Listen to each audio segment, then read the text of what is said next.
여러분 안녕하세요. 여러분과 이야기할 이야기는 바로 경영학의 기초다 하는 이야기로 우리가 23강의 이야기로 넘어가도록 하죠. 책에 따라서는 오히려 경영학 기초가 맨 처음 나오는 책도 있습니다. 그러나 저희들은 바로 여러분들과 함께 오늘날 가장 중요한 마케팅을 1장, 그리고 두 번째는 뭐가 되느냐? 생산.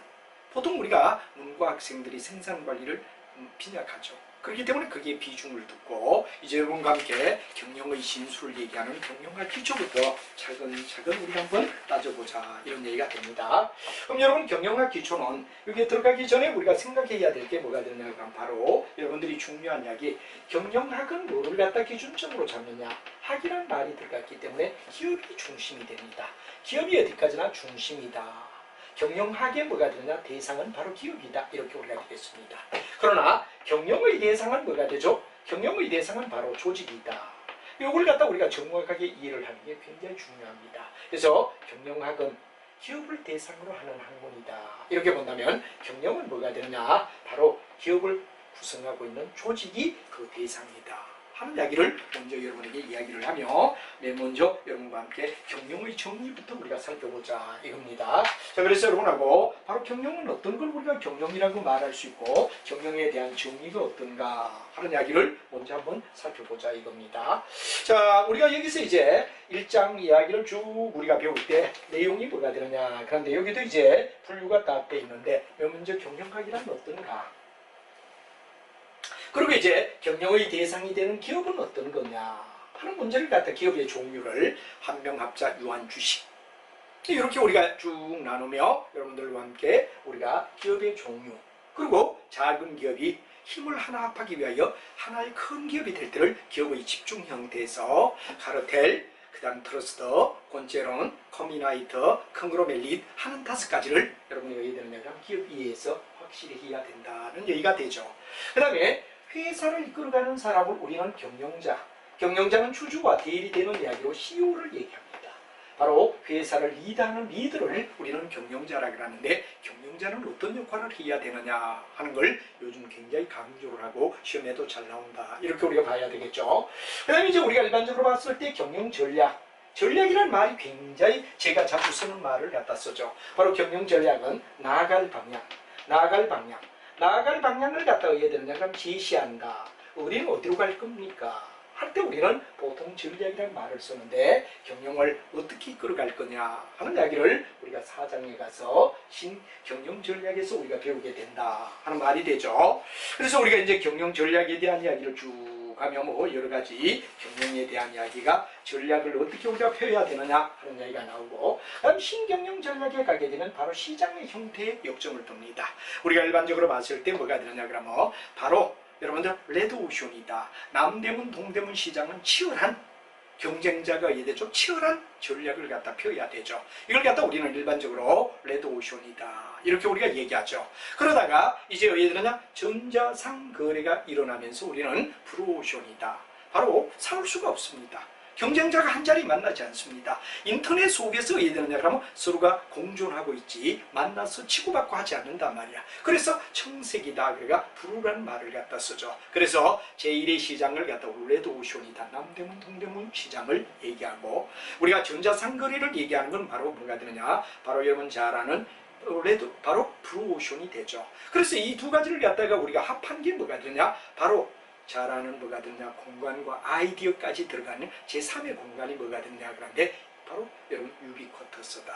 유비쿼터스의 개념은 바로 언제나 어디서나 하는 말이 되죠. 그래서 우리가 일반적으로 세계는 하나다 그러지만, 내가 예를 들어서 외국의 물건도 나는 어디에 되느냐, 인터넷 속에서 구할 수가 있다 이거죠. 그래서 언제나 어디서나, 언제나 어디서나 우리가 밤 12시 되어도 왜 되느냐 그러면 서로가 거래가 일어납니다. 옛날에 남대문 동대문 시장이 뭐가 되느냐, 레드오션의 시대 때는 12시가 되면 다 문을 닫고 철수하죠.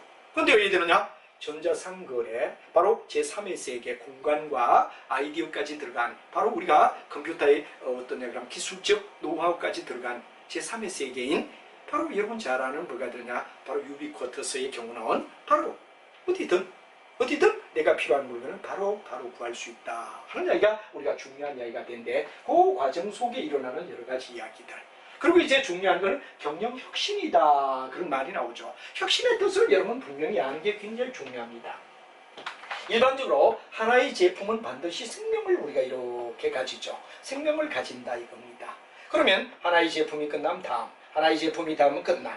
이렇게 해서 기업은 끝없이 어디 되느냐? 기존 제품이 끝날 무렵이면 기존 제품이 끝날 무렵이면 다음을 대비하는데, 이와 같이 하나하나 제품마다 발전하는 걸 갖다 우리는 뭐라 그러냐? 혁신이다. 이렇게 우리가 말하죠. 이노베이션, 기술의 발전을 갖다 나타내는 거. 바로 요 그림 1보일 때보다는 2번이 될 때는 훨씬 더 기술이 발전되죠. 이 자체를 이노베이션, 혁신이라고 우리가 불러주죠. 그 다음에 2보다는 3이 될 때가 뭐가 되느냐? 더 기술의 혁신이 발전된다. 혁신이라고 우리가 말하죠. 그래서 이런 혁신을 갖다 전부 다 묶으면 뭐라 그러냐? 우리는 변혁이라고 불러준다. 변혁이라고 말한다. 그래서 혁신이란 말과 변혁이란 말을 갖다 우리가 굉장히 잘 이해를 해야 된다 하는 말이 되겠어요. 그래서 혁신이 궁극을 모이면은 시그마, 혁신은 뭐가 되죠? 바로 변혁을 갖다 나타내는 이야기가 된다. 변화의 물결을 갖다 나타낸다. 이런 얘기가 되고, 전체를 변혁이라고 한다면 하나하나 단계를 우리는 혁신의 단계라고 얘기한다. 그래서 우리가 경영이라는 건 어떤 거냐부터 시작해서 쭉 나가며 경영학의 바로 경영학은 대상이 누구라 그랬죠? 기업이라고 했습니다. 경영은 뭐라 그랬죠? 조직이라 그랬죠. 요거부터 여러분 정확히 이해를 하며, 자, 맨 먼저 1단계 경영학이란 어떤가 하는 이야기. 그리고 경영의 대상이 되는 기업은 어떠니? 그 다음에 경영을 리드하는 경영자는 어떻게 구성이 되니? 그 다음에 경영의 전략은 어떻게 짜느냐? 나갈 방향을 어떻게 하느냐? 그 다음에 신경영 전략은 바로 여러분 잘 알지만 시장의 변화에 따라 레드오션에서 블루오션에서 유비쿼트스로 바뀌었을 때 우리 가상 공간에서 어떻게 우리가 발전하느냐를 얘기하는 게 신경영 전략을 얘기하고, 그 다음에 하나하나 바로 우리가 봤을 때 뭐가 되죠? 새로운 제품 나올 때마다 우리는 어떻게 되죠? 기업은 발전하는데 이걸 혁신이라고 얘기하고, 혁신은 전부 다 묶었을 때 우리는 변혁의 물결이라고 우리가 불러주는데, 요 바로 이런 이야기로 1장이 바로 이 3장은 구성이 되어 있다 하는 이야기를 먼저 항상 우리가 이해되죠? 일반적으로 생산관리, 그러면 공일작전, 그 다음에 우리가 마케팅, 그러면 전반전은 뭐가 되느냐? 바로 전략으로부터 시작해서 소비자 상황, 시장 상황, 상황 분석이라고 그랬죠. 그리고 이제 STP까지가 전반전, 그리고 사업피의 활동을 갖다 우리 후반전이다. 그러듯이 이 경영학이 어떤가? 그럼 이제 우리가 두 번째는 경영의 대상이 되는 기업은 어떤 게 있느냐? 세 번째는 경영자는 어떻게 발전돼 있고 경영자의 역할이 뭐냐? 그리고 경영 전략, 나아갈 방향을 제시하는 경영 전략은 어떠냐? 그리고 신경영 전략은 시장의 변화에 따른 대응 조치를 얘기하는 이야기. 그리고 경영 혁신은 바로 기업이 날로 바뀌는 혁신에다가 혁신의 물결을 갖다 묶어놓은 걸 바로 변혁이라고 불러준다 하는 이야기까지 이해를 하며 하나하나 경영에 대한 내용을 우리가 체크해가자 하는 게 아주 중요한 문제라고 여러분에게 설명을 하며, 이제 여러분과 함께 같이 우리 너희들 그러면 1장 이야기부터 출발을 해보자 하는 이야기가 되겠습니다. 자, 그럼 여러분하고 경영학의 기초라 그런 단어로 넘어와서 경영학이란 말의 이해를 갖다 우리가 한번 먼저 이해를 해보자. 아까도 얘기했지만 경영학의 대상은 학은 기업입니다. 반면에 뭐가 되느냐? 경영의 대상은 뭐가 되느냐? 조직이다 했는데, 요거부터 명확하게 이해를 해주는 게 중요하죠. 경영학은 바로 그 대상이 기업이다 이거죠. 근데 경영의 대상은 뭐가 되죠? 바로 조직이다 하는 이야기를 먼저 이해를 하고, 자, 맨 먼저 경영학에 대한 개념을 갖다 우리가 한번 살펴본다면, 경영학은 어떤 내용을 가지고 포함하느냐 그런 얘기가 되는데, 바로 기업의 목표입니다. 핵심은 뭐가 되죠? 경영학의 개념 속에서 우리가 알아야 될 건 경영의 승리는 뭐냐? 경영의 정리는 바로 이렇게 얘기가 되죠. 목표, 타겟, 또는 아니면 뭐가 되느냐? 고울. 이거 중요한 이야기입니다. 타겟과 고울을 갖다가 달성하기 위하여 리더십을 발휘하는 겁니다. 리더십은 여러분 잘 알지만 뭐가 되느냐? 그럼 바로 우리가 봤을 때 하나의 영향력을 행사한다 이거죠. 그래서 뭐가 되느냐? 리더십을 발휘한다. 목표를 달성하기 위하여 바로 왜 되느냐? 리더십을 발휘한다 하는 말이 굉장히 중요한 경영의 정의다 이거죠. 바로 어떤 기업이나 어떤 조직이 바로 자기들이 가지고 있는 타겟, 고를 리더십을 발휘가 이끌어가서 궁극은 뭐가 되느냐? 자원의 분배. 자기들이 가지고 있는 자원을 어떻게 분산시켜서 목표를 달성하게 하느냐. 이건 제1의 뭐가 되느냐? 그럼 정의라고 우리가 말할 수 있겠죠. 그럼 제2의 정의는 뭐라고 할 수 있느냐? 좀 더 우리가 피부에 와닿는 정의를 한번 내려보자. 그럼 바로 기업의 목표를 갖다 달성하기 위하여 이 말이죠. 기업 목표가 굉장히 중요한 이야기가 됩니다. 바로 어떻게? 그렇죠. 우리가 중요한 이야기는 뭐가 되느냐? 인적, 물적 자원이라는 말을 갖다 얘기하죠. 인적, 물적. 여러분이 잘 알고 있는 인적의 대표적인 게 뭐가 되죠? 뒤쪽에 배울 인사관리가 되겠죠. 물적의 대표적인 건 생산, 마케팅, 뭐 이런 것들이 다 물적이란 말이야. 그래서 인적, 물적 자원을 이 말이 되죠. 인적 자원, 물적 자원을 인적 자원과 물적 자원을 합리적으로 이해되느냐? 굉장히 중요한 게 합리적이라는 말이 굉장히 중요하죠. 합리적으로 이해되느냐? 그럼 바로 컨트롤한다. 합리적 컨트롤.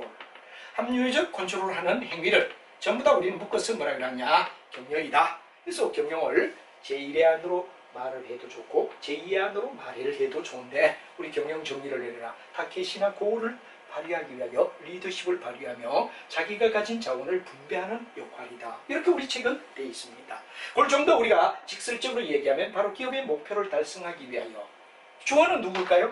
경영의 주어는 바로 경영자가 되겠죠. 경영의 주어는 누구죠? 경영자란 말이야. 경영자가 기업의 목표라는 걸 달성하기 위하여 기업이 가지고 있는 인적, 물적 자원을 갖다가 합리적으로 통제해주는 과정을 경영이라 불러줄 수 있다 하는 정의로 가볍게 제1의 안, 제2의 안으로 우리가 구성해주자 하는 말이 중요한 이야기가 될 겁니다. 자, 그 다음에 경영을 구성하고 있는 요소는 어떤가? 경영을 구성하고 있는 요소는 어떤가를 우리가 한번 살펴보자 이거죠. 일반적으로 경영을 우리가 말할 때 경영을 구성하는 내용은 어떤가 하는 이야기를 같이 살펴보자 이겁니다. 그래서 경영을 구성하고 있는 내용을 갖다 우리가 보면 좀 더 확실하게 어떻게 되느냐, 경영이 어떤가 하는 이야기를 확실하게 말해줄 수 있는데 같이 한번 정리를 해보자 이겁니다. 자, 맨 먼저 나온 게 뭐가 되느냐? 경영의 구성 요소는 경영이 뭐가 되느냐? 그럼 바로 우리가 봤을 때 경영이라고 할 때 경영의 대상은 뭐죠? 아까 중요한 이야기는 경영학은 기업이라고 했습니다. 반드시 알아야 된다. 경영학은 기업을 갖다 연구하지만 경영의 대상은 누구죠? 조직입니다. 우리가 일반적으로 두 사람 이상이 바로 예를 들면 모여있는 조직, 이걸 통제하는 게 뭐가 되죠? 경영의 대상이다. 이렇게 우리가 말하죠. 그러면 경영의 내용은 어떠냐? 경영의 내용은 어떠냐? 그런데 경영의 내용은 피라미드를 갖다 여러분 생각해야 됩니다. 바로 담당하는 사람이 누구냐에 따라 우리는 각각 어디 되느냐 그러면 바로 용어가 달라지는데 우리는 경영의 내용을 말하라 그럴 때 앞으로 여러분과 함께 우리가 배우는 내용은 항상 사장은 한 사람이지만 앞으로 내려가면 내려갈수록 사원의 수가 많아지는 피라미드 구조를 우리는 얘기할 수 있다 이거죠. 그래서 우리가 일반적으로 봤을 때 탑이다, 탑 매니지먼트다 하는 말을 우리가 쓰죠. 탑 매니지먼트다, 최고 경영자라는 말을 씁니다. 여기는 뭐가 되느냐? 미들 매니지먼트, 그래서 중간 관리자다. 그 다음에 여기는 뭐가 되느냐? 로우, 그래서 하부에 뭐가 되느냐? 그럼 바로 어디에 되죠? 우리가 가장 밑에 로우라는 말을 갖다 쓰죠. 바로 여러분 잘 아는 뭐가 되느냐? 하부 사람이다. 이렇게 우리가 얘기를 할 수 있다 이거죠. 그래서 일반적으로 봤을 때 이렇게 우리가 얘기한단 말이에요. 그래서 우리가 경영자지만 우리말로 번역할 때는 최고는 경영자라고 불러줘요. 최고는 경영자입니다. 그러나 중간은 뭐라 그러냐? 그럼 중간은 매니지먼트지만 감독자라고 불러줘라. 하부는 뭐라 그러죠? 바로 여러분 잘 아는 바로 경영자, 감독자, 그 다음 뭐가 되느냐? 그런데 하부는 궁극은 뭐가 되느냐? 그러면 죄송합니다. 중간 관리자라고 불러줘야 되겠죠. 제가 잠깐 실수를 했네요. 관리자. 그리고 여기 뭐가 되느냐? 그럼 여러분 잘 아는 뭐가 되느냐? 감독자라고 불러줘라. 이렇게 우리가 각각 다르다 이거죠. 그럼 이제 거의 대다수가 우리 생활 속에서 탑은 어느 쪽을 얘기하느냐? 부장급 이상을 우리는 탑이라고 불러줍니다. 그 다음에 여기는 계장을 갖다 우리가 일반적으로 봤을 때 뭐라 그러냐? 바로 미들이라고 불러주죠. 그 다음에 이제 잘 아는 뭐가 되느냐? 그러면 죄송합니다. 이것도 과장이네요. 이런 과장 이렇게 되죠. 그 다음에 이제 뭐가 되느냐? 계장이다. 이렇게 해서 우리가 앞으로 여러분하고 많이 이야기하는 얘기가 부, 과, 개, 부가 있고 과가 있고 개가 있다라는 걸 꼭 생각해 주셔야 됩니다. 자, 이렇게 우리가 이해를 하는데 보통 우리가 탑이 하는 일은 뭐가 되죠? 이 부장급 이상이 뭐가 되느냐 그러면 일반적으로 봤을 때 우리는 전략을 세운다라고 얘기합니다. 그래서 경영 속에 탑이 하는 일이 전략이다. 중간이 뭐가 되죠? 이걸 갖다 관리라고 우리가 불러주죠. 관리다. 그 다음에 하부를 갖다 우리는 뭐라 그러냐 그러면 바로 운영이다. 운영이라고 얘기를 한다 하는 이야기를 정리를 한번 해줘라 하는 말이 굉장히 중요한 이야기가 되겠죠. 그래서 부장, 과장, 계장, 그 다음에 우리가 또 일반적으로 봤을 때 전략을 세우더라도 회사 전체의 전략은 누가 세우죠? 회사의 전체적 이익장의 전략은 누가 세우죠? 바로 여러분 잘 아는 탑이 회사 전부의 전반적 관리를 한다. 회사를 전체적인 입장에서 본다. 근데 만약 이게 관리는 이 회사를 갖다 쪼개놓은 SBU라는 말은 사업의 부재화다 이렇게 말하죠. 바로 재무관리의 포트폴리오, 그 다음에 회계학에서 예되죠. 계속사업 손익, 중단사업 손익, 그리고 사업을 갖다 쪼개놓은 걸 갖다 우리는 계속사업, 중단사업, 사업부를 얘기하죠. 이게 바로 SBU. 이게 뭐가 되느냐? SBU에 대한 전략은 누가 세우죠? 바로 중간. 그리고 이제 여러분 잘 아는 뭐가 되느냐 그러면 바로 기능별, 일별로 이 말이죠. 기능별 전략은 누가 세우느냐 물으면 바로 여기 나오는 하부에 있는 사람이 세운다. 그래서 회사 전체를 갖다 얘기할 때는 바로 전략이라고 불러주고 바로 탑이 하고, 그 다음에 뭐가 되느냐 중간에 과장이 하는 건 관리라고 얘기하고 SBU에 대한 어떤 전략을 갖다 세우는 거는 거의 대다수가 뭐가 되느냐 바로 우리가 중간처이다. 그리고 일별로 기능별로 운영에 대하여 전략을 세우는 것은 우리가 일반적으로 이렇게 우리가 구분해 줄 수 있느냐 하는 이야기가 중요한 이야기가 되죠. 이걸 갖다 우리가 알아야 된다 하는 말을 한 번쯤 생각해 주고, 그 다음에 이제 우리가 일반적으로 봤을 때 회사는 사장은 여기 탑의 이야기는 뭐를 해야 되느냐, 우리는 일반적으로 탑이 해야 될 이야기는 바로 여러분 잘 알지만 개념이란 말을 갖다 씁니다. 개념적이다. 개념적이란 말은 바로 전체를 얘기하는 얘기가 되죠. 개념적이다 하는 말이 되고, 이거는 뭐가 되냐? 전문적이라는 말을 씁니다. 여기는 전문적이다 이렇게 되죠. 그 다음에 우리가 봤을 때 노후의 경우는 뭐가 되냐? 기술적이다. 이렇게 우리가 이해를 하는 게 또 굉장히 중요하다. 이걸 갖다 우리가 구분해 본 거 바로 부장, 과장, 계장, 전략, 관리, 운영, 개념, 그 다음에 우리가 봤을 때 뭐가 되냐? 전문, 기술, 이런 얘기를 갖다 우리가 많이 쓰죠. 그 다음에 이제 부장, 과장, 계장 이런 말을 우리가 많이 쓰고 있다 하는 얘기를 우리가 잘 이해를 하는 게 중요하다 이겁니다. 이걸 갖다 한번 생각하는 게 아주 중요하다 이런 얘기를 설명할 수가 있습니다. 자, 그리고 경영의 학문적 성격은 어떤가 하는 말을 우리가 옆에 간단하게 쓴다면 학문은 바로 이런 얘기가 되죠. 경영학은 과학성을 띠고 있다. 경영학의 학문은 어떠냐? 과학성. 과학성이라는 말은 여러분 가장 대표적인 게 경제학입니다. 경제학은 뭐가 되느냐 그러면 철저히 과학적으로 해야 되느냐 그러면 순수 과학적이다 이렇게 우리가 말하죠. 순수라고 말할 수 있어요. 순수. 근데 만약에 우리가 뭐가 되느냐 그러면 바로 여기에는 기술적이라는 말이 나오죠. 기술적은 뭐가 되느냐? 응용이라고 얘기하죠. 응용. 순수라고 본다면 그건 응용이다 이런 얘기가 되고, 경제학은 과학적이다. 근데 만약에 기술적인 부위가 들어가는 응용이 들어가서 이걸 합해놓은 거, 이거 합한 걸 갖다 우리는 뭐라 하죠? 바로 경영학이다. 이 경영학은 바로 과학적인 순수성과 그 다음에 기술적인 응용성을 결합한, 순수와 응용을 결합한. 경제학은 어디죠? 과학적입니다. 그 다음에 기술적인 어떤 부위를 얘기하는 게 바로 응용의 얘기가 되는데, 거기를 갖다 결합한 거, 이게 뭐가 되느냐? 경영학이다 하는 말을 여러분이 머릿속에 알아두시는 게 아주 중요하다 이런 얘기가 되죠.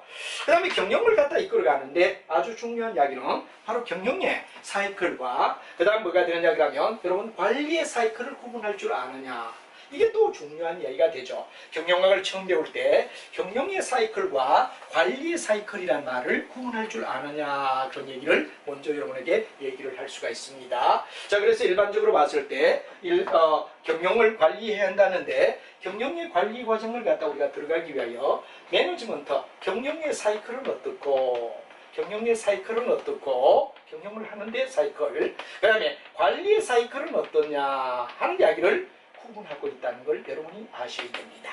보통 우리가 경영의 사이클은 어떠냐? PDS입니다. 바로 Plan to See, PDS로 흘러가는 걸 갖다 우리는 뭐라 그러죠? 그렇죠? 계획을 세워라. 그렇죠? 다음에 뭐가 되냐? 여기는 실시를 하라. 그죠? 여기는 뭐냐? 평가를 하라. 그래서 앞자만 따서 Plan to C가 뭐가 되냐? 경영의 사이클이라고 우리는 불러줍니다. 근데 많아요. 우리가 관리 사이클이다 그럴 때 관리는 이제 앞으로 자주 경영학을 갖다 공부하다 보면 자주 이야기하는 거. 뭐가 되느냐? 프랑스 페이올이라는 학자의 이야기다라는 것도 여러분이 알아두세요. 페이올이라는 학자가 경영학자입니다. 프랑스 페이올이 바로 관리의 사이클을 얘기했죠. 관리의 사이클은 뭐가 되느냐? 그런데 만약에 생각이 안 난다 그러면 포스코를 갖다 여러분들 생각해 주면 좋습니다. 포스코는 포항제철 공장의 준말이 포스코다. 그런데 관리의 과정은 바로 포스코다 이렇게 되죠. 그래서 P는 뭐가 되죠? 계획입니다. 계획을 세워라. 이게 플랜과 똑같은 개념이죠. O는 뭐가 되죠? 조직을 세워라. 조직을 만들어라. 오가나이징. 여기는 뭐가 되느냐 그러면 우리가 봤을 때 그 다음에 우리가 계획하고 조직하고 그 다음에 여기 스태핑 그러니까 지휘가 되죠. 지휘 또는 포드코 그런 말에 디렉팅애가 지휘, 스태핑 지휘. 그 다음에 CO는 두 가지가 들어갑니다. CO가 들어가는데 뭐가 되느냐 그러면 바로 조정은 코디네이팅이죠. 그 다음에 마지막에 컨트롤링 그럴 때 통제가 됩니다. 통제. 우리 책에는 조정이 빠졌는데 조정은 바로 부서 간의 갈등이 일어날 때 이 갈등을 완충해주는 역할을 갖다 우리는 마치 기계 윤활유와 같다. 그래서 이제 프랑스 페이올이 관리론 그러는 이야기가 앞으로 수없이 나오는데 계획을 세워라, 조직을 짜라, 지휘를 하라. 그럼 물론 디렉팅 할 수도 있고 스태핑 할 수도 있어요. 그 다음에 조정을 하라, 통제를 하라. 그래서 바로 이런 순서 포스코를 알면 프랑스 페이올이 얘기했다. 그다음 관리에 대한 이야기다. 경영은 BDS, 관리는 포스코. 이렇게 우리가 알아두자 하는 이야기가 중요한 이야기가 된다라고 여러분께 설명을 할 수 있죠. 그 다음에 이제 경영을 이끌어갈 때 어떤 판단하는, 한마디로 말하면 성과의 측정 방법이라고 얘기를 하죠. 성과의 측정 방법이다. 성과를 정말 제대로 했나 안 했나, 성과를 갖다 측정할 수 있는 가장 중요한 방법이 뭐냐 하는 문제가 되죠. 경영을 제대로 했어 안 했어 하는 성과, 경영을 잘했어 못했어 하는 성과의 측정 방법에는 맨 먼저 수익성이라고 나옵니다. 수익성은 뭐를 수익성이라고 하죠? 하는 정의를 우리가 하면 이익을 얘기하는 거죠. 얼마만큼 이익을 갖다 얻었습니까? 여기는 바로 이익의 극대화에 박스를 지어주시기 바랍니다. 저 옆에다 보면 이익의 극대화 그런 말이 있을 겁니다. 수익성은 기회감 개념 속의 이익의 극대화, 투입자분분의 바로 여러분 잘 아는 회계이익. 그 다음에 이제 경제성 그런 말이 나옵니다. 경제성은 우리가 자주 많이 쓰는 인풋분의 아웃풋 그런 말을 우리가 많이 쓰고 죄송합니다. 이건 바로 생산성은 인풋분의 아웃풋인데 경제성은 투입한 데 대하여 산출, 투입에 대한 산출인데 이건 바로 여러분 잘 아는 경제원칙. 경제원칙을 갖다 우리가 지켜줘라 하는 말이 굉장히 중요하죠. 그래서 이제 투입된 비용에 대하여 효익, 이게 어떠냐 이런 얘기가 되죠. 그 다음에 생산성이다 그럴 때 생산성은 말 그대로 이해되죠. 바로 자료를 투입해서 얻어지는 결과를 얘기하기 때문에 여기는 효율성이다 하는 말. 그러면 우리는 굉장히 중요한 게 바로 경영학의 주요 개념 속에서 아까 효과란 말과 효율이란 말을 굉장히 묻고 있습니다. 바로 우리가 잘 알지만 생산성은 바로 효율성을 높인다. 그런 효과성과 효율성이라는 말을 갖다 얘기하죠. 그래서 우리가 일반적으로 효과성은 어떻고 효율성은 어떤가를 우리가 자주 묻는데 바로 이런 얘기가 되죠. 흐르는 과정 속에서 일종의 프로의 개념이죠. 흘러갈 때 이야기는 뭐가 되느냐? 잘 흘러간다. 그럼 뭐가 되느냐? 효율입니다. 효율성은 바로 흐름이 좋다 하는 얘기가 되죠. 그럼 결과는 흐름을 얘기하죠. 흐름, 과정을 얘기합니다. 과정에 의해되는 그럼 내용을 우리가 효율적으로 한다. 그러면 결과는 어떻게 되느냐? 결과는 반드시 효과적이다 이런 얘기를 쓰게 됩니다. 이 효과성이다 이런 얘기를 하죠. 경영에서는 흐름을 갖다 우리가 얘기할 때 효율적으로 흘러가라 이러면 결과는 효과성을 나타낸다는 이야기로 가끔씩 효과와 효율에 대하여 묻는 문제가 나올 때는 바로 효율은 우리가 봤을 때 흐름을 얘기하는 프로의 개념이고, 그 다음에 뭐가 되냐? 효과는 결과를 얘기하는 스탑의 개념.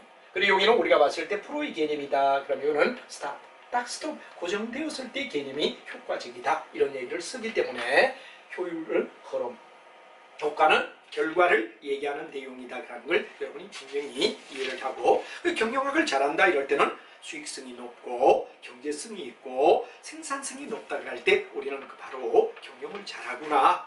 경영에 대한 판단에 대한 잣대가 바로 경영학의 주요 개념이다 하는 이야기를 여러분이 이해를 하시면 충분히 이해가 되리라 생각합니다. 그래서 성과를 측정하는 방법의 세 가지가 어떤가 하는 이야기를 우리가 얘기를 했고, 그 다음에 경영학의 발전 과정을 우리가 한번 살펴보자 하는 말이 되겠습니다. 우리가 일반적으로 경영학이라고 말할 때 경영학은 어떤 걸 경영학이라고 말하고 경영은 과연 어떻게 발전되어 왔느냐, 그러는 경영학의 발전 과정을 살펴봐야 되고, 여기서 말하는 경영학은 무슨 경영학이냐? 미국의 경영학을 얘기합니다. 우리는 반드시 경영학이다 그럴 때 경영학 그러면 일반적으로 독일에 뭐가 되느냐 그러면 바로 경제를 기반한 일종의 대륙법이라고 얘기하죠. 대륙식.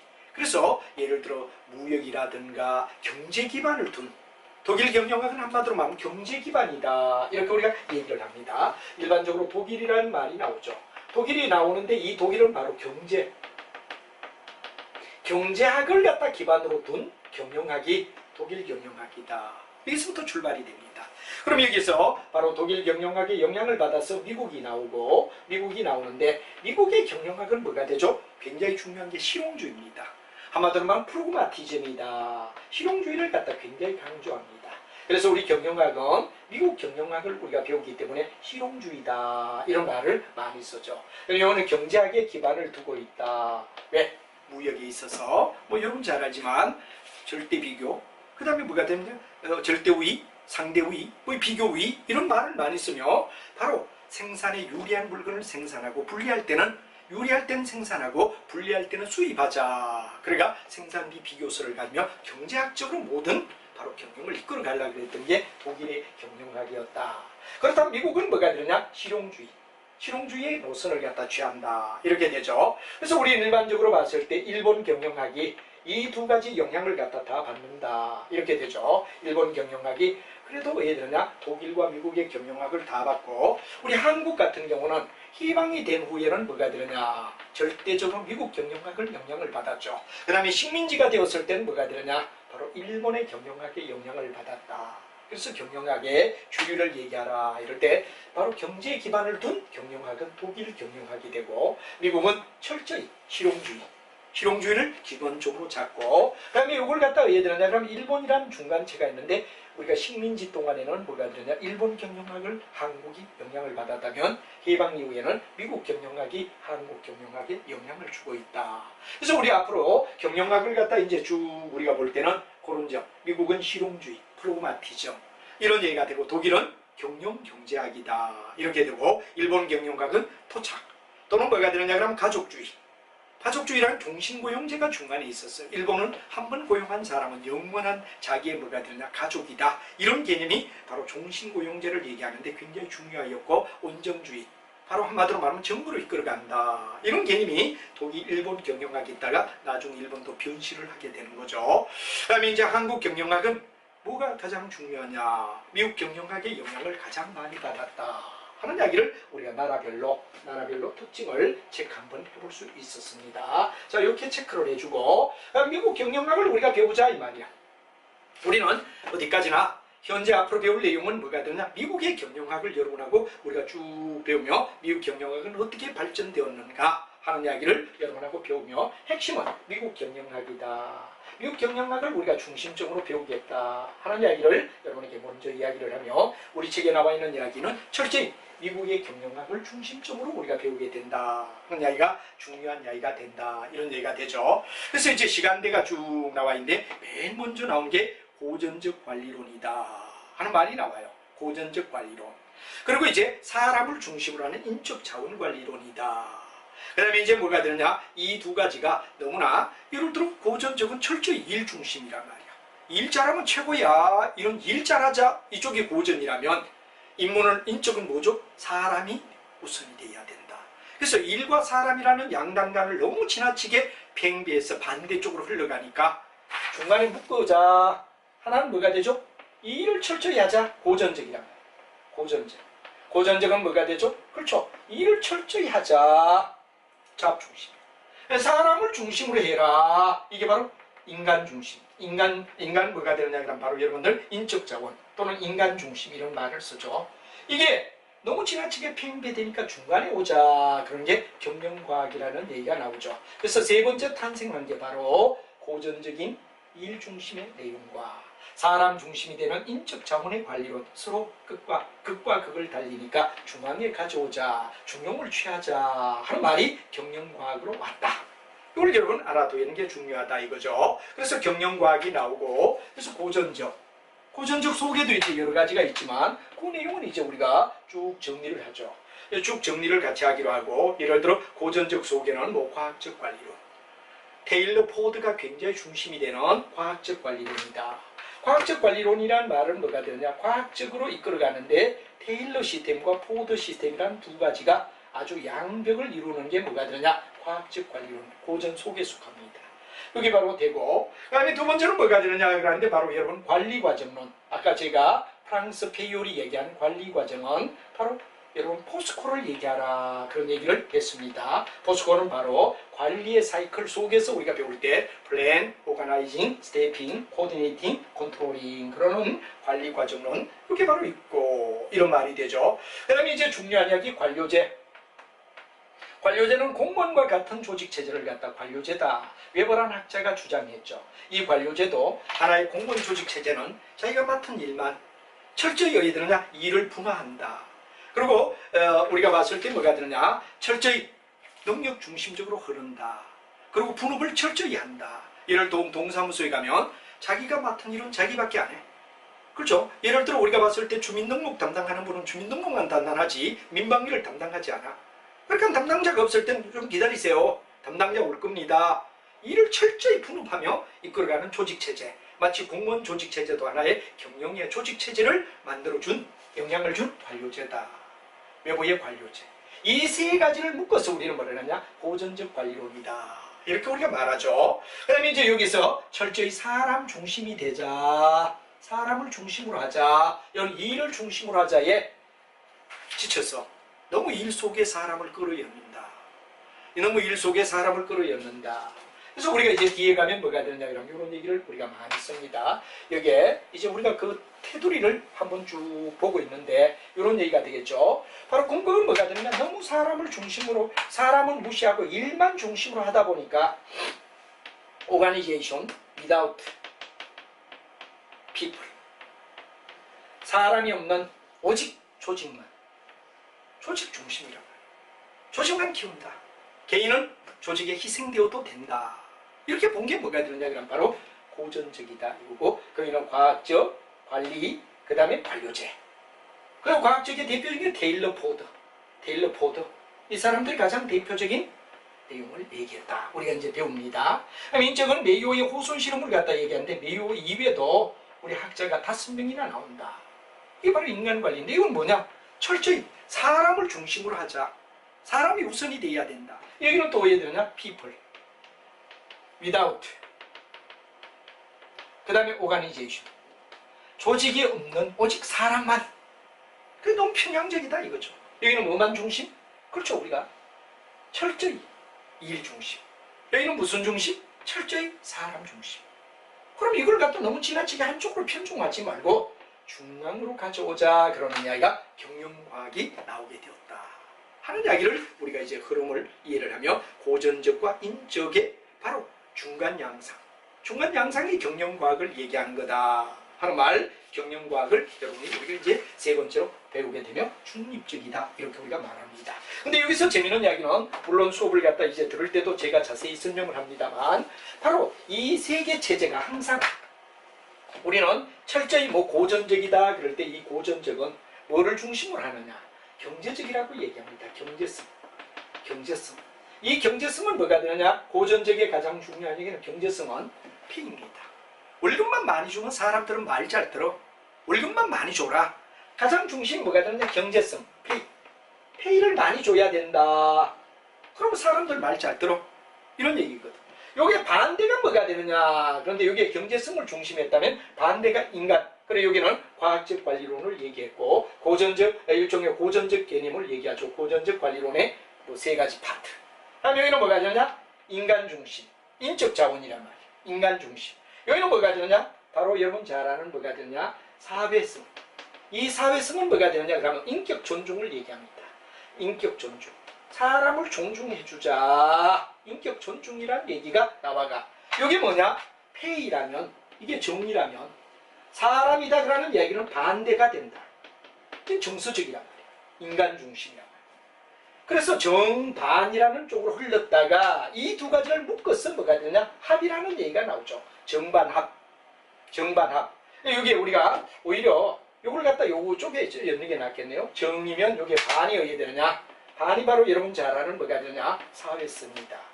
사회성이 뭐가 되냐? 사람 중심이란 말이에요. 여기는 인격 존중을 얘기한단 말이에요.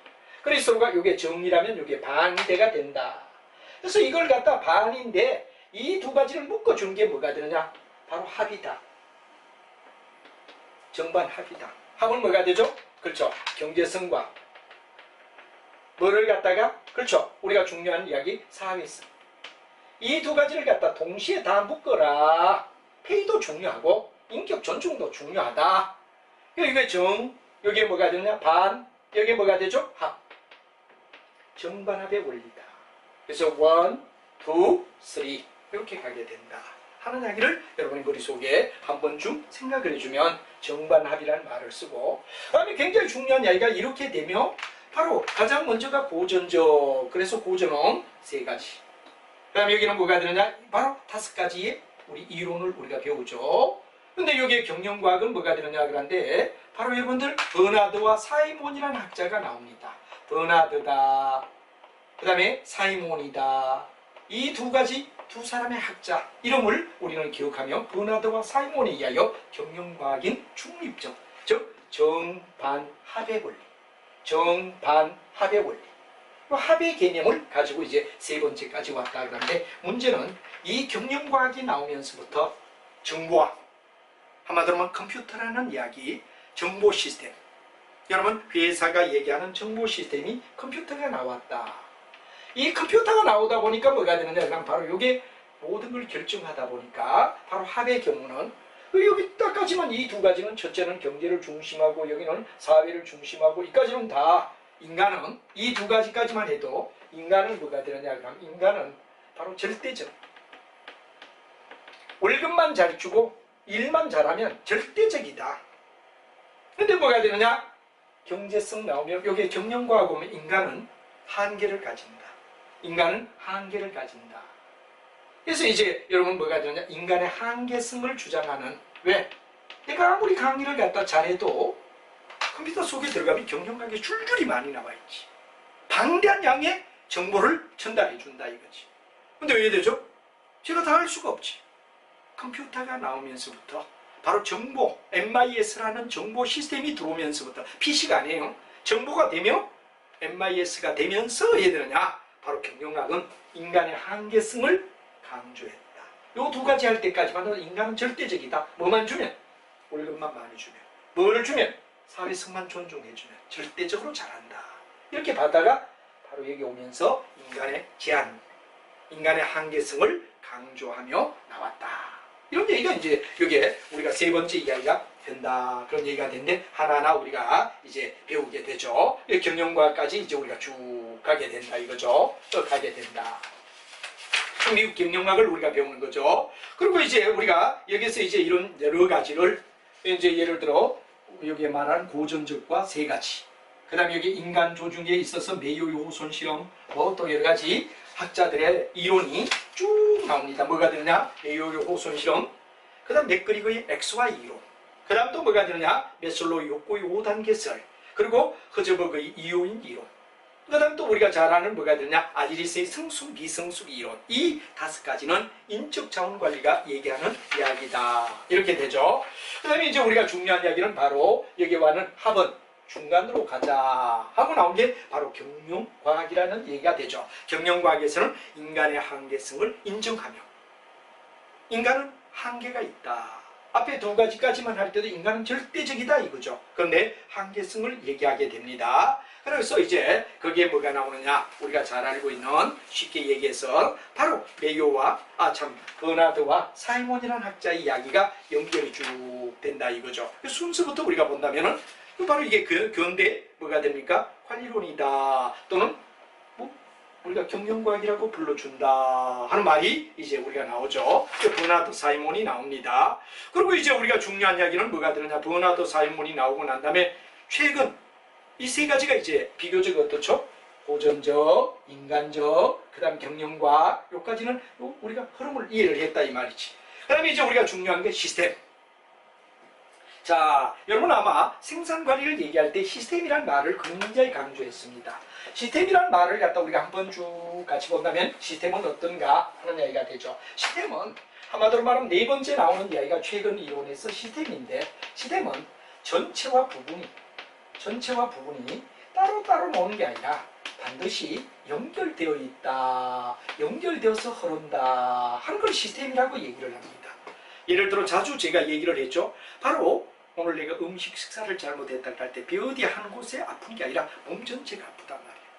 이건 뭐가 되죠? 시스템적이다. 시스템은 바로 같은 뭐가 되느냐 그러면 하나의 전체가 왜 되느냐 더불어 간다. 그런 게 뭐가 되느냐, 여러분 중요한 뭐가 되느냐 그러면 시스템이다 이런 말이 쏘죠. 시스템이다 이런 얘기가 됩니다. 이 시스템은 궁극은 뭐가 되느냐 그러면 바로 우리가 봤을 때 어떻게 되느냐, 전체와 부분이 조화를 이루며 나간다는 이야기를 우리가 쭉 배우게 되죠. 이 시스템이 나오고 다음 이야기가 뭐가 되느냐, 근데 그러니까 시스템이란 말은 하나의 목표를 달성하기 위하여 같이 나간다, 여러 개가 같이 간다 이런 얘기가 되고, 다섯 번째가 뭐 상황이론이다.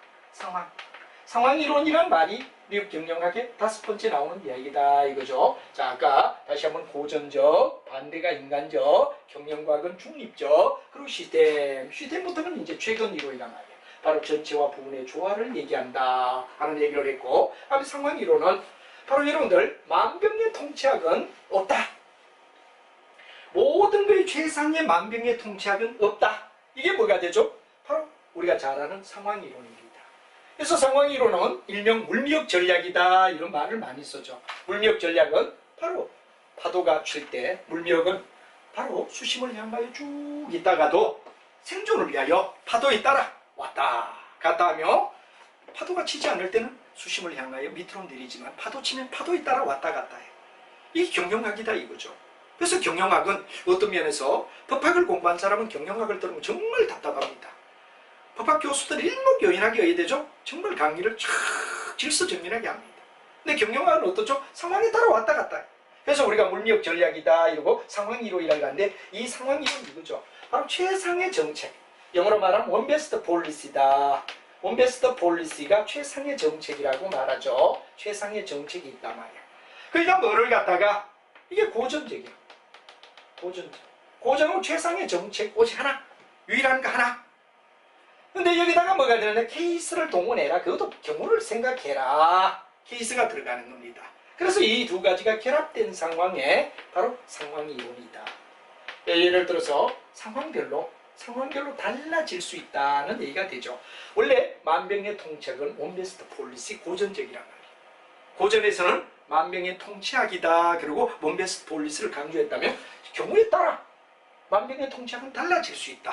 이게 뭐가 되죠? 여러분 잘 아는 바로 상황이론이다 하는 말을 우리가 상황변수와 여러 가지 조직의 특수변수 이런 걸 가지고 이제 우리가 얘기하는 게 바로 상황이론이다 이런 말이 되죠. 상황이론은 우리가 일단 이해를 한 게 다섯 번째다 이런 얘기가 되죠. 상황을 알자 이런 얘기가 됩니다. 그래서 상황이론을 쭉 우리가 보면 사례 연구와 고전적 관리론 두 가지가 결합되어서 우리가 쭉 해야 되는 내용은 이어지게 된다 하는 얘기가 굉장히 중요한 뭐가 되냐, 상황이론의 내용이다 이런 얘기를 갖다 이제 여러분하고 진행하게 되죠. 그리고 이걸 갖다 우리가 정확하게 바로 거기에는 환경변수, 조직변수 이런 변수를 가지며 우리가 따진다는 얘기가 되죠.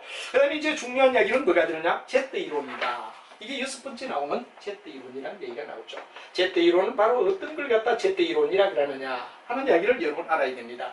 원래 일본의 경영학 제2형, 원래 일본 경영학입니다. 그 다음 미국의 경영학을 갖다 다나 아메리칸 그래가 A형이지. 요걸 두 가지를 결합한 형태가 뭐가 되느냐, 바로 절충형이 제트형이다. 절충형이 제트형이다. 그래서 이제 여러 가지가 다 있겠지만, 예를 들어 우리가 가만히 볼 때 원래 일본의 내용은 뭐였느냐, 종신고용제였다 이거지. 하나만 예를 들자 이거지. 종신에서 한 번 뽑은 종업원은 영원히 회사에서 이제 데리고 간다. 이렇다면 미국의 경영은 뭐가 되느냐? 단기 고용이란 말이에요. 단기 고용. 짧은 시간에 그냥 프로젝트 하나 일 끝나면 헤어져. 한마디로 말하면 그야말로 여러분들 잘 아는 프리랜서지. 이 두 가지를 결합하다 보니까 하나는 종신, 하나는 영, 필요할 때만 쓰는 거, 단기. 그래서 이걸 결합해서 우리는 뭐로 바뀌느냐? 장기. 절충형이에요. 절충. 그래서 우리가 일반 사람을 뽑을 때 종신고용제를 쓰는 게 뭐였느냐? 일본형이었는데 미국형은 단기형인데 이 두 가지를 장점을 결합한 게 장기형으로 바뀌었다. 이 두 가지를 결합한 형태. 이걸 Z이론이라고 얘기한다 하는 말이 되고, 그 다음에 이제 구조조정. 구조조정이라는 말이 나오죠. 구조조정이라는 말은 바로 여러 가지 조직의 구조를 얘기하는데 그 구조조정이 7번째 나오게 되고, 구조조정이 나오죠. 구조조정을 여러분하고 같이 쭉 우리가 배우게 되고, 마지막에 카오스. 무질서 속의 질서. 무질서 속의 질서를 굉장히 강조하는 카오스의 복잡성을 얘기하는 이야기가 된데, 소위 무질서 속의 질서. 바로 중국의 스파이가, 옛날 중공의 스파이가 일본 와서 첫 발신이 뭔지 압니까? 일본은 내일 망할 것이다. 너무 무질서한 것 같아요. 그렇지만 무질서 속의 질서를 지키며 간다는 게 매우 중요하다는 게 카오스의 세계에서 무질서 속의 질서를 갖다 얘기하는 이야기가 나오는데, 그게 바로 8번째 카오스 또는 복잡한 이론이라는 말로 정리가 되게 됩니다.